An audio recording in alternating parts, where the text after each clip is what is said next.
बिस्मिल्लाहिर्रहमानिर्रहीम।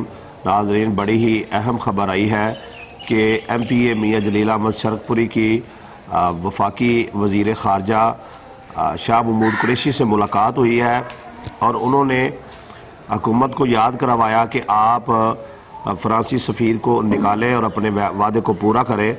तो वफाकी वज़ीर ख़ारजा शाह महमूद कुरैशी ने बताया कि हुकूमत जो है वो फ़ैसला कर चुकी है और फ्रांसी सफ़ीर को जो है ज़रूर निकाला जाएगा। तो ये बड़ी अहम खबर है अल्हम्दुलिल्लाह। इस तरीके से हमारे मुल्क में जो है कोई एहतजाज भी नहीं होगा और पुरअमन रहेगा हमारा मुल्क।